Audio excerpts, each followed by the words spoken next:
Welcome back to Better, everyone. You know, it could be a barbecue on the deck, a picnic on the beach, or a cocktail party around the pool. No matter what it is, entertaining outdoors is definitely the way to go this summer. So we've got top chefs Ariane Duarte here to share some tasty tapas recipes. Good to have you here. Oh, I'm excited to be here. Top chef, not a bad deal. No, not bad. A lot of fun, Yeah, and you're gonna have fun here with us today too. Yes. First of all, let's talk about the tapas, because a lot of people mispronounce it. First and foremost, tapas. Yeah. It's tapas, It's right? tapas. Tapas. You want to sound authentic. Okay, and is it correct that this was like a Spanish, kind of like an appetizer? Yeah, little right? bites, Okay. little bites. All right. So I'm gonna start, and you know what, entertaining, it's summer, we want to entertain outside. You want to make it easy. One thing to remember is you want to do whatever you can ahead. Okay. You want to spend time with your guests. You don't want to be in the kitchen cooking. So prep is key here. Prep is key. Okay. So I'm gonna start off with a lacy Swiss crisp. It's so easy.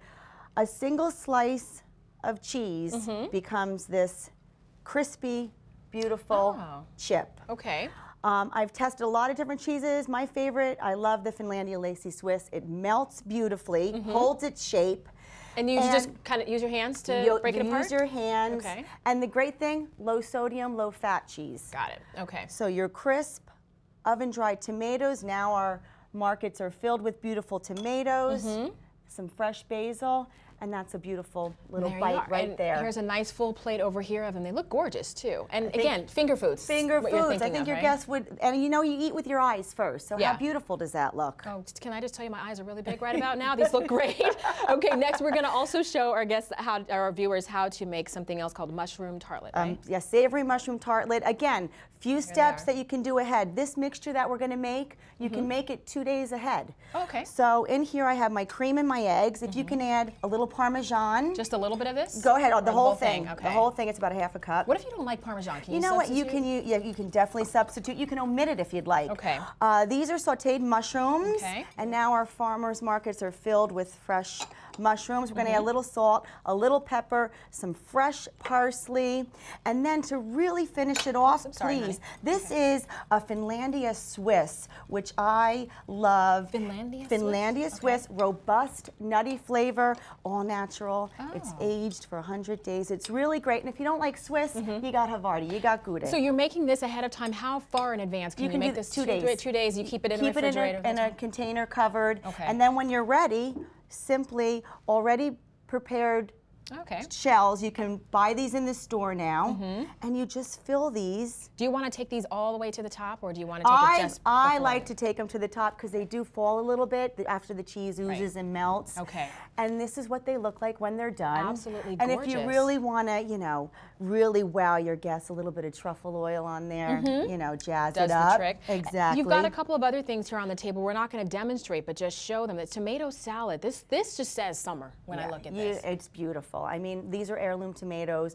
watermelon, fresh basil, a little fleur de sel, balsamic, olive oil. I mean, it's a really great dish, refreshing in the summertime. Everybody loves that. And you want to go a step further with it? You got is this pork taquitos? These are little peach habanero barbecued pork taquitos. So now our peaches are beautiful. So I make a barbecue sauce with a little habanero. I say it does a little dance on your tongue.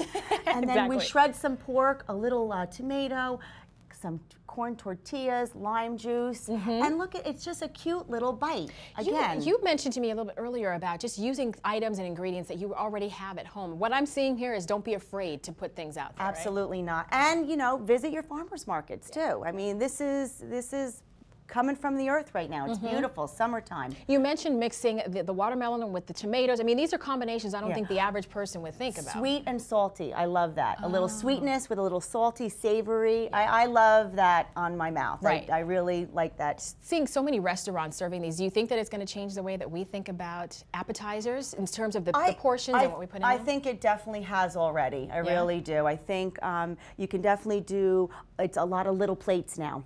It's no big entrees. A lot of the restaurants are doing little plates, and it's fun. And when you go out with a group, it's fun. You're interacting, you're having a good time with your guests, and you're, you know, you just have a bite, and then you can carry on your talk. You have some great sangria, and you call it a night. Love watching you on Top Chef, too. Now, good to have you here in person. Thank you so much. It's such a pleasure. And if you missed any of this at all, we're going to have all of these recipes on our website, bettertv.com.